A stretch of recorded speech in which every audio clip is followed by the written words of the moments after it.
आप सबके ध्यान में है, पिछले संसद के सत्र में भारत सरकार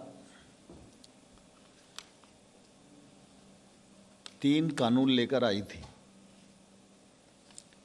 एक कृषक उपज व्यापार और वाणिज्य अधिनियम और दूसरा कृषक सशक्तिकरण और संरक्षण कीमत आश्वासन और कृषि सेवा पर करार अधिनियम 2020 और आवश्यक वस्तु अधिनियम में कुछ संशोधन, ऐसे लगभग 3 कानून भारतीय संसद ने पारित किए। कृषि के क्षेत्र में ये 2 कानून हैं जिसमें कृषि उपज का व्यापार और वाणिज्य से संबंधित है और उनके मूल्य आश्वासन से संबंधित है। इन दोनों कानूनों पर लोकसभा और राज्यसभा में 4-4 घंटे सभी दलों के जो सांसदगण हैं उन सब ने अपना स्वच्छंद होकर विचार व्यक्त किया, पक्ष और विपक्ष ने। लोकसभा में पारित हुआ, राज्यसभा में 4 घंटे की चर्चा पूरी हुई और उस समय जब मेरे जवाब देने की स्थिति खड़ी हुई तो प्रतिपक्ष के कुछ लोगों ने उस दिन बहुत ही एक अभद्र घटना को अंजाम दिया जो देश के लोकतांत्रिक इतिहास में हमेशा काले धब्बे के रूप में अंकित रहेगी। लेकिन दोनों कानून पारित हुए, महामहिम राष्ट्रपति जी के पास भेजे गए और उनके हस्ताक्षर के बाद आज ये देश भर में लागू हैं। हम सब इस बात को भलीभांति जानते हैं कि कृषि के क्षेत्र में योजनाओं के माध्यम से और अनुदान के माध्यम से काफ़ी कुछ करने का प्रयत्न किया जाता रहा है। लेकिन कृषि के क्षेत्र में निजी निवेश गांव तक और खेत तक पहुँचे, इसकी संभावनाएं ना के बराबर थी और कानून के माध्यम से भी जो बंदिशें थीं वो खुलें, इसका देश भर को इंतज़ार था। भारत सरकार ने प्रधानमंत्री नरेंद्र मोदी जी के नेतृत्व में लगातार खेती किसानी आगे बढ़े, किसान की आमदनी 2022 तक दोगुनी हो, कृषि के क्षेत्र में निवेश हो, कृषक को आय सहायता के रूप में और अनुदान दिया जाए, योजनाओं को परिष्कृत किया जाए। इसके लिए मोदी जी के नेतृत्व में काम हुआ। आप सबको मालूम है कि 2014 से पहले सभी पत्रकारगण यहाँ मौजूद हैं, यूरिया की सीजन पर भयानक किल्लत होती थी और जब यूरिया की ज़रूरत राज्य को होती थी उस समय मुख्यमंत्री डेरा डालकर दिल्ली में बैठते थे कि हमको पर्याप्त मात्रा में यूरिया मिल जाए। यूरिया की कालाबाजारी होती थी और देश के अनेक स्थानों पर पुलिस लगाकर यूरिया बांटने का काम किया जाता था। कई बार ऐसी घटनाएं भी आती थी कि रेलवे स्टेशन से यूरिया लूट लिया गया, बीच में कोई यूरिया का ट्रक जा रहा था उसको रोक लिया, क्योंकि लोगों को ये रहता था कि अगर ये सामने से निकल गया तो यूरिया नहीं मिलेगा। मोदी जी ने यूरिया को नीम कोटिंग किया और गत 6 वर्षों में कोई भी यूरिया की किल्लत देश को नहीं हुई, किसान को नहीं हुई। सुचारू रूप से यूरिया की पर्याप्त मात्रा में आपूर्ति होती रही। और इसलिए ऐसे तमाम सारे विषय हैं जिनको 6 साल में किया गया, मैं उनको आपके सामने रख सकता हूँ। लेकिन सारे विषयों को करते करते करते करते इस बात की देश को अपेक्षा थी कि कानूनों के माध्यम से भी हमको कृषि के क्षेत्र को आगे बढ़ाने की आवश्यकता है। और इस मामले में पहले अनेक बार सरकारों के माध्यम से, कमीशन के माध्यम से, स्वामीनाथन साहब जैसे विद्वानों के माध्यम से ये रिकमेंडेशन की जाती रही। ये कानून आए तो इन कानूनों के माध्यम से सरकार की ये कोशिश थी कि किसान मंडी की जंजीरों से मुक्त हो और मंडी की परिधि के बाहर वह अपना माल किसी को भी कहीं भी और अपनी मनचाही कीमत पर बेचने के लिए स्वतंत्र हो। ये कानून में प्रावधान किया गया। मंडी परिधि के बाहर जो ट्रेड होगा उस पर कोई टैक्स नहीं लगेगा। अब स्वाभाविक रूप से किसान को बेचने की स्वतंत्रता मिल जाए, बिना टैक्स के खरीद फरोख्त हो, इसमें किसी को क्या आपत्ति हो सकती है। अभी कोई भी कानून इस बात को प्रावधानित नहीं करता कि 3 दिन के भीतर उसके उपज का कीमत बेचने के बाद उसको भुगतान हो जाएगा, लेकिन इस कानून में इस प्रकार का प्रावधान किया गया। मूल्य आश्वासन की दृष्टि से कॉन्ट्रैक्ट फार्मिंग नया विषय नहीं है। अभी तक कानून नहीं था, लेकिन फार्मिंग हो रही थी, उसके अनुभव भी अच्छे हैं।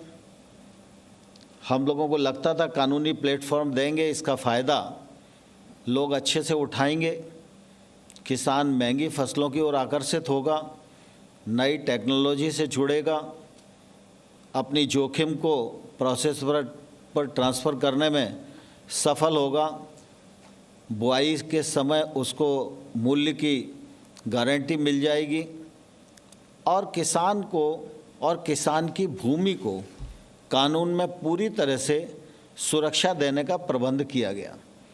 यदि विवाद भी हो प्रोसेसर और किसान के बीच में तो एसडीएम 30 दिन के भीतर उसका निराकरण करेगा, उसे कानून में बांधा गया।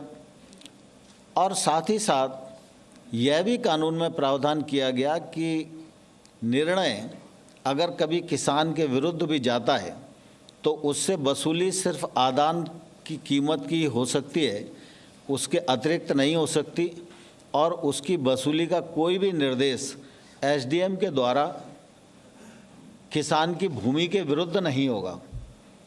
किसान की भूमि सुरक्षित रहे, इस दिशा में सरकार ने पर्याप्त विचार विमर्श किया और किसान को पूरी तरह सुरक्षित करने में प्रावधान किए। लेकिन आप सबको ध्यान है कि ये कानून का देश भर में स्वागत हुआ और देश भर में एक नई उत्साह और उमंग के साथ लोग काम करने के लिए आए। और बीच में कई ऐसे भी उदाहरण हम सब लोगों के सामने आए हैं कि अगर भुगतान का विषय आया तो इस नए कानून के अंतर्गत महाराष्ट्र के किसान का, बड़वानी मध्य प्रदेश का ज़िला है, वहाँ एसडीएम ने इस कानून के अंतर्गत तत्काल भुगतान कराया। ओपन ट्रेड में जो किसान गए उसका फ़ायदा भी, वो व्यापारी गए और किसान दोनों ने जब ट्रेड की तो निश्चित रूप से किसान को बढ़ी हुई कीमत मिली और ये सिलसिला चल ही रहा था। लेकिन बीच में इन विषयों को लेकर कुछ किसान और कुछ यूनियंस आंदोलन की राह पर आ गई। पंजाब के किसान यूनियन के जो लोग थे उनके साथ 14 अक्टूबर को सचिव के स्तर पर बातचीत हुई। 13 नवंबर को मैं स्वयं उपस्थित रहा और साथ ही हम लोग लगातार चर्चा के लिए तैयार थे। विषयों को लेकर वार्ता चली रही थी और इसी बीच में 26 और 27 के आंदोलन की घोषणा हो गई। फिर हम लोगों ने 3 दिसंबर की बातचीत का निमंत्रण किसान यूनियन को भेजा। चूँकि किसान आ चुके थे, रास्ता बाधित था, ठंड का मौसम था, कोविड का भी संकट था और इसलिए सोचा गया कि वार्ता जल्दी करनी चाहिए। तो 3 दिसंबर के स्थान पर 1 दिसंबर को की, 1 दिसंबर के बाद फिर 3 दिसंबर को की, 3 दिसंबर के बाद फिर यह तय हुआ कि 5 दिसंबर को करें। तो 5 दिसंबर को वार्ता का क्रम चला और फिर यह तय हुआ कि 7 तारीख को हम दोबारा से इन विषयों को लेकर बैठेंगे और कुछ मार्ग प्रशस्त करेंगे। लेकिन बीच में ही 6 तारीख को 9 तारीख की रात को फिर बातचीत हुई। 8 की रात को बातचीत हुई और बात में फिर एकदम ऐसी परिस्थिति बनी कि उनकी तरफ से कोई सुझाव आ ही नहीं रहा था। तो अंततोगत्वा हमको ये लगा कि भाई किसानों के कुछ मुद्दे हैं और उन मुद्दों पर उनके मन में शंका है। तो चूँकि इतने दिन चर्चा हो चुकी है और कुल मिला के वो आखिरी में एक ही बात पर आते हैं कि एक्ट को रिपील कर दो। हम लोगों का लगातार ये आग्रह रहा कि एक्ट में कौन कौन से ऐसे प्रावधान हैं जिनसे किसान को नुकसान है, तकलीफ़ है, उनको प्रावधानवार हम चर्चा कर लें और चर्चा करने के बाद उनको कैसे ठीक किया जा सकता है इस पर हम आगे बढ़ें।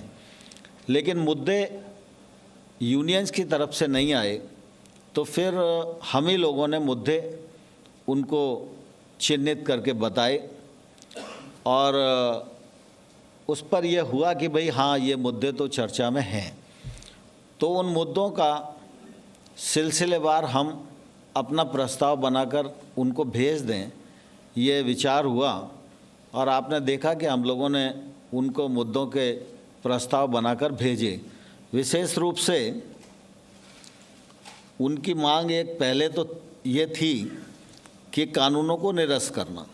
तो हमारा सरकार का पक्ष है कि कानून के वे प्रावधान जिन पर किसान को आपत्ति है, उन प्रावधान पर सरकार खुले मन से विचार करने को तैयार है। सरकार का कोई ईगो नहीं है और सरकार को कोई उन पर विचार करने में दिक्कत नहीं है और हम यूनियन के साथ बैठकर उसको समाधान कर सकते हैं।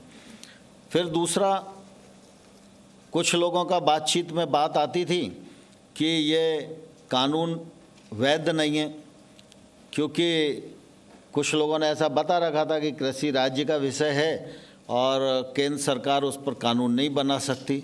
तो हम लोगों ने उनको बैठक में भी संतुष्ट करने की कोशिश की और हमने कहा कि केंद्र सरकार को ट्रेड के लिए कानून बनाने का अधिकार है और हमने ट्रेड से संबंधित ही अपने कानून को सीमित रखा है और एपीएमसी इस कानून से कहीं भी प्रभावित नहीं होती, एमएसपी भी कहीं भी प्रभावित नहीं होती। और ये सब उनको बताने की कोशिश की और फिर उनको हमने यह लिखकर भेजा कि केंद्र सरकार को किन किन कानूनों के अंतर्गत कानून बनाने का अधिकार है। इसी प्रकार से बातचीत में ध्यान में आता था कि उनको ऐसा लगता है कि ये नया जो ट्रेड एक्ट आया है, इस एक्ट में उनकी जो एपीएमसी है वो प्रभावित होगी, क्योंकि उन्हें लगता था कि बाहर टैक्स नहीं होगा और एपीएमसी के भीतर टैक्स है, तो धीरे धीरे ये मंडियां दिक्कत में फंस जाएंगी। तो हम लोगों ने उनसे कहा कि वैसे तो कुल मिला के जो टैक्स लगता है जब किसी भी ट्रेड पर, तो व्यापारी टैक्स की वसूली किसान से ही करता है। अगर टैक्स नहीं लगेगा इसका फ़ायदा अंततोगत्वा किसान को होगा। लेकिन फिर भी अगर आपकी आपत्ति है तो हम लोग इस पर विचार करने को तैयार हैं और इस आशंका पर हम लोगों ने प्रस्ताव दिया कि राज्य सरकार निजी मंडियों के रजिस्ट्रेशन की व्यवस्था भी लागू कर सकेगी और साथ ही ऐसी मंडियों पर राज्य सरकार जो मंडी के भीतर का टैक्स है उसके हिसाब से ही वो बाहर की प्राइवेट मंडी पर भी टैक्स लगा सकेगी। तो उनकी इस आशंका को भी निर्मूल करने की हम लोगों ने अपने प्रस्ताव में कोशिश की है। हमारे एक्ट में ये प्रावधान था कि पैन कार्ड से ही खरीद हो सकेगी। सरकार उस मामले में ये सोचती थी कि व्यापारी भी और किसान भी इंस्पेक्टर राज और लाइसेंसी राज से बच सकेंगे और थोड़ा खुला प्रावधान करना चाहिए जिससे हर चीज़ थोड़ी सी आसान हो जाए। लेकिन उन्हें ऐसा लगता था कि पैन कार्ड तो किसी पर भी होगा और कोई भी खरीद के भाग जाएगा, तो फिर ऐसी स्थिति में हम क्या कर पाएंगे। तो हमने कहा ठीक है, अगर आपको ये आशंका है तो इसको भी हम विचार करने के लिए तैयार हैं। तो इस आशंका को दूर करने के लिए हम लोगों ने प्रस्ताव उन्हें दिया कि इस शंका के समाधान हेतु राज्य सरकारें इस प्रकार के पंजीयन के लिए नियम बनाने की शक्ति उनको प्रदान की जाएगी और जिससे कि स्थानीय परिस्थितियों के अनुसार राज्य सरकार नियम बना सके। यद्यपि इस प्रकार का नियम बने और इस प्रकार की व्यवस्था हो, ये प्रावधान हमारे एक्ट में था। जब ये व्यवस्था जो हमने बनाई थी, अगर इस पर शंकाएं कुशंकाएं उठने लगती तो केंद्र सरकार को कानून में ये अधिकार था कि इस प्रकार की व्यवस्था बनाने के लिए वो निर्देश दे सकें। लेकिन फिर भी हमने इस समस्या को भी उनके एड्रेस करने की कोशिश की। दूसरा उनका मुद्दा था कि आपने विवाद निपटाने के लिए एसडीएम को अधिकृत किया है कानून में और अपील सिर्फ कलेक्टर के पास होगी। हमको ये लगता था कि गांव में किसान के सबसे नज़दीक अगर मजिस्ट्रियल पावर वाला कोई भी अधिकारी है तो वो एसडीएम ही है। बाकी जितनी भी ऐसी संरचनाएं सरकार की हो सकती हैं जहां विवाद का निराकरण किया जा सकता है, वह सब किसान से कुछ न कुछ ज़्यादा दूरी पर होती हैं। और जुडिशली के क्षेत्र में हमें लगता था कि छोटा किसान है, छोटा व्यापार होगा, छोटा एग्रीमेंट होगा, तो वो कोर्ट में जाएगा तो कोर्ट में फिर वकील भी बहुत अच्छा करना पड़ेगा, तमाम कागज़ पत्र लगाने पड़ेंगे और न्यायालय को तो कहा नहीं जा सकता कि आप इतने दिन में निर्णय दो और समय लगेगा। न्यायालय पर काम का बोझ भी ज़्यादा है, इसलिए हमें लगता था कि एसडीएम को हम निर्देश कानून में बांध सकते हैं, इसलिए एसडीएम का विषय रखा था। लेकिन उन लोगों को लगता था कि न्यायालय में जाने की सुविधा होनी चाहिए। तो हम लोगों ने इस शंका के समाधान के लिए भी हमने यह प्रस्ताव में दिया कि भाई न्यायालय में जिस किसान को जाना हो तो ये विकल्प भी हम दे सकते हैं, इसमें कहीं कोई दिक्कत नहीं है। फिर कृषक का मूल्य आश्वासन एक्ट के अंतर्गत कृषक और प्रोसेसर के बीच में जो एग्रीमेंट होगा तो उनको लगता था कि ये एग्रीमेंट रजिस्टर्ड होना चाहिए। तो हम लोगों को इस पर भी कोई आपत्ति नहीं थी और हमने उनको कहा कि भाई राज्य सरकारों को ये अधिकार देते हैं और जब तक राज्य सरकार रजिस्ट्रीकरण की व्यवस्था नहीं बना पाती हैं तब तक कोई एग्रीमेंट होगा तो लिखित में उसकी प्रतिलिपि हस्ताक्षर होने के 30 दिन के भीतर एसडीएम कार्यालय में जमा करना पड़ेगी, जिससे वो दस्तावेज सरकार के अधिकार क्षेत्र में रहे। फिर वो एक बात ये भी आती है बड़ा ज़ोर शोर से और मीडिया के सामने भी कहा जाता है कई बार कि किसानों की भूमि पर बड़े उद्योगपति कब्जा कर लेंगे। वैसे तो कॉन्ट्रैक्ट फार्मिंग काफ़ी लंबे समय से गुजरात में, महाराष्ट्र में, हरियाणा में, पंजाब में, अनेक कर्नाटक में, अनेक राज्यों में चल रही है। अभी तक कभी ऐसा अनुभव आया नहीं। लेकिन इसके बावजूद भी हम लोगों ने इसका प्रबंध पहले से एक्ट में कर रखा था। कानून में ये प्रावधान किया गया है कि इस कानून के अंतर्गत जो एग्रीमेंट होगा वो प्रोसेसर और किसान की फसल के बीच में ही होगा। किसान की भूमि से संबंधित कोई लीज, पट्टा, करार ऐसा कुछ भी इसमें हो नहीं सकता। दूसरा, हम लोगों ने ये भी कहा था कि अगर दोनों लोग करार करते हैं और फसल का प्रकार ऐसा है कि किसी भी प्रकार की अधोसंरचना खेत पर खड़ी करने की नौबत आती है, तो ऐसी स्थिति में जब करार समाप्त होगा तो जो प्रोसेसर है अपनी संरचना को वहाँ से उठा के ले जाएगा और अगर वो तोड़ के नहीं ले जाता है तो उसका स्वामी जो है वो कृषक ही होगा। ये प्रावधान हमने पहले से कर रखा है। लेकिन इसके बाद भी उनके मन में ये शंका थी कि अगर किसी प्रोसेसर ने उस अधोसंरचना पर कोई लोन ले रखा होगा तो वो निकल जाएगा और वो लोन किसान के ऊपर आएगा, तो ऐसी स्थिति में किसान को वो लोन पटाना पड़ेगा। तो हम लोगों ने कहा कि ये हम प्रावधान करने को तैयार हैं कि अगर स्पॉन्सर किसी प्रकार का लोन लेने की चेष्टा उस अधोसंरचना पर नहीं करेगा तो इससे उनकी इस शंका का भी समाधान हो सकता है। दूसरा, किसान की भूमि पर कुर्की की व्यवस्था की बात वो लोग बोलते थे कि कुर्क हो जाएगी और नीलाम कर दी जाएगी, तो पहले से ही प्रावधान है, इस प्रकार की कोई संभावना नहीं है। लेकिन फिर भी हमने कहा कि अगर कोई स्पष्टीकरण की आवश्यकता है तो वो स्पष्टीकरण का वो भी हम स्पष्टीकरण देंगे। दूसरा, सामान्य तौर पर एमएसपी की खरीद के मामले में उन सबके मन में ये बात आती थी कि भाई एमएसपी पर खरीद बंद हो जाएगी और होगी नहीं, इसमें कुछ फ़र्क पड़ेगा। तो आप सबके ध्यान में है, माननीय प्रधानमंत्री जी ने भी इस बात को बोला, मैंने भी दोनों हाउस में इस बात को बोला और सबको आश्वस्त किया कि एमएसपी चलती रहेगी, इस पर कोई खतरा नहीं है। एमएसपी की रबी और खरीफ की जो खरीद है इस वर्ष भी बहुत अच्छे से हुई है और रबी की फसल की बुआई के समय एमएसपी घोषित कर दी है। एमएसपी को नरेंद्र मोदी जी के नेतृत्व में 1.5 गुना किया गया है। खरीद का वॉल्यूम भी बढ़ाया गया है। पहले गेहूं और धान पर ही खरीद होती थी, अब दलहन और तिलहन पर भी खरीद की जा रही है और एमएसपी से किसानों को ज़्यादा से ज़्यादा सुरक्षा मिल सके और उसमें अधिक पैसा हम खर्च कर सकें, इस दृष्टि से नरेंद्र मोदी जी की सरकार की प्रतिबद्धता पहले भी थी, आज भी है और आने वाले कल में रहेगी। और एमएसपी के मामले में भी अगर उनके मन में शंका है तो हम लिखित आश्वासन देने को भी तैयार हैं। हम सरकारों को भी दे सकते हैं, किसान को भी दे सकते हैं, यूनियन को भी दे सकते हैं। फिर एक बिजली वाला विषय था, उनको ऐसा लगता है कि बिजली का कोई एक्ट आ रहा है वो किसानों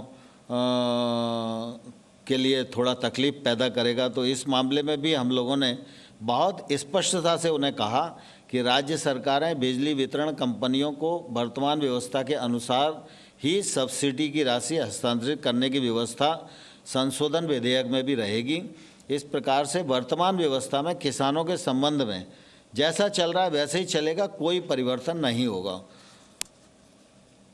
air quality management of NCR ordinance में ये अभी जो ऑर्डिनेंस आया है उसमें फराली वाले किसानों के लिए भी प्रावधान है। तो हम लोगों ने ये कहा कि भाई हम इससे सहमत हैं और निश्चित रूप से इसका समाधान हम करेंगे। और इस दृष्टि से हम लोगों ने एक पूरा प्रपोजल बनाकर उनको कल दिया। उन लोगों ने विचार विमर्श भी किया और फिर भी कुल मिला के उनके सारे जो प्रश्न हैं उन प्रश्नों का उत्तर देने के बाद भी आखिरी में वो लोग किसी निर्णय पर नहीं पहुंच पा रहे हैं। इसकी निश्चित रूप से मेरे मन में भी काफ़ी कष्ट है, क्योंकि किसानों का विषय है और किसान ठंड में इतनी बड़ी तादाद में यहाँ पर बैठे हुए हैं और कोविड का संकट भी है, तो निश्चित रूप से हम सब लोगों के मन में भी रात दिन चिंता रहती है। और इसलिए हम लोगों की लगातार पहले भी कोशिश रही है और अभी भी मैं आपके माध्यम से किसान भाइयों और बहनों को आग्रह करना चाहता हूं कि आप सब ने चर्चा के दौरान जो प्रश्न उठाए थे उन प्रश्नों का समाधान करने के लिए लिखित प्रस्ताव भारत सरकार ने आपके समक्ष भेजा है। आप उन प्रस्ताव पर विचार करें और आपकी तरफ से जब भी चर्चा की स्थिति के लिए कहा जाएगा, भारत सरकार एकदम चर्चा के लिए तैयार रहेगी। और मैं आपके माध्यम से किसानों को यह भी कहना चाहता हूं कि पूरा देश इस बात का साक्षी है। 2006 में स्वामीनाथन साहब की रिपोर्ट आई थी और उस रिपोर्ट में भी लंबे समय तक इंतज़ार हुआ कि एमएसपी को 1.5 गुना करके लागू किया जाए, लेकिन वो लागू नहीं किया गया। मोदी जी जब प्रधानमंत्री बन गए तब भी ये बात खड़ी हुई थी। तो स्वाभाविक रूप से जब एमएसपी को 1.5 गुना किया जाना है तो वित्तीय भार तो बढ़ेगा ही। लेकिन ये मोदी जी की प्रतिबद्धता किसानों के प्रति थी कि उन्होंने जो लागत मूल्य है उस पर 50% मुनाफा देकर और एमएसपी घोषित करने का निर्णय किया और उसका लाभ आज देश भर के किसानों को मिल रहा है। और आप देखेंगे कि कुल मिला के कृषि मंत्रालय के बजट की स्थिति को भी देखेंगे तो आज 1,34,000 करोड़ है। यह जब यूपीए की सरकार थी उससे लगभग 6 गुना बढ़ोतरी है। लगातार सभी स्कीमों के माध्यम से इस बात की कोशिश की जा रही है। कई बार सरकारों के लिए बड़ा लोकप्रिय होता है, जैसे यूपीए सरकार में एक निर्णय हुआ 10 साल में 53,000 करोड़ रुपए का कर्जा माफ़ कर दिया। कर्जा किसका माफ़ हुआ किसका नहीं हुआ यह विवाद का विषय किसानों में हमेशा ही बना रहा। लेकिन 10 साल में 53,000 करोड़ रुपए का कर्जा माफ़ करना, इसको बड़ी उपलब्धि यूपीए गवर्नमेंट में माना गया। लेकिन प्रधानमंत्री नरेंद्र मोदी जी ने पीएम किसान सम्मान निधि के माध्यम से 75,000 करोड़ रुपया हर साल भारत सरकार के खजाने से निकालकर किसानों के खाते में डालने के लिए योजना बनाई। और मुझे कहते हुए प्रसन्नता है कि आज 10.5 करोड़ किसान को लगभग 1 लाख करोड़ रुपया केंद्र सरकार की ओर से उनके अकाउंट में भेजने का काम किया गया। किसान को बुजुर्गावस्था में भी सुरक्षा सामाजिक मिल सके इसलिए पीएम किसान मानधन योजना बनाई गई, पेंशन का प्रावधान किया गया। 21 लाख के करीब किसान आज उन योजनाओं से जुड़े हैं। जो 60 वर्ष की उम्र पूरी करेंगे उनको 3,000 रुपया मासिक पेंशन के रूप में मिलेगा, जो उस समय निश्चित रूप से काफ़ी मददगार होगा। छोटे किसान देश में 86% हैं और छोटे किसान के पास निवेश करने कोई जाता नहीं। उसके पास खुद के पास इतना पैसा है नहीं कि वो निवेश कर सके। वो पढ़ा लिखा भी है, जागरूक भी है और वो अच्छी खेती करना भी चाहता है और वो चाहता है कि टेक्नोलॉजी का उपयोग करे, महंगी फसलों की ओर जाए। लेकिन उसको मार्केट उपलब्ध नहीं होता और मार्केट उपलब्ध नहीं होता इसके कारण वो कोई रिस्क नहीं ले पाता। इसलिए नए कानून बनाए गए हैं कि इन कानूनों के माध्यम से वह महंगी फसलों की ओर आकर्षित होगा, टेक्नोलॉजी का उपयोग कर सकेगा, निजी निवेश उसके पास पहुंच सकेगा, अच्छे एग्रीमेंट करके अपने उत्पादन के वाजिब दाम प्राप्त कर सकेगा, वैश्विक मानकों के आधार पर खेती कर सकेगा जिससे कि उसके उत्पादन का एक्सपोर्ट भी हो सके। ये रास्ते इन कानूनों के माध्यम से खुलते हैं। सरकार ने नए 10,000 एफपीओ बनाने का कार्यक्रम भी प्रारंभ किया है और इन 10,000 एफपीओ पर 5 साल तक केंद्र सरकार अपने बजट से ही 6,850 करोड़ रुपया खर्च करने वाली है। ये एफपीओ से एक नई क्रांति खेती के क्षेत्र में मोदी जी के नेतृत्व में शुरू होने वाली है। यह भी मोदी जी की किसान, कृषि और कृषक के प्रति जो प्रतिबद्धता है उसको जाहिर करती है। अभी कोविड के दौरान भी आप सबने देखा कि दुनिया में सब चीज़ें बंद हो गईं, लेकिन भारत में मोदी जी की दूरदर्शिता के कारण खेती और किसानी के लिए और ग्रामीण क्षेत्र के लिए जो निर्णय किए गए उसी का परिणाम था। Presenting B News app available on Google Play and App Store. Download it now.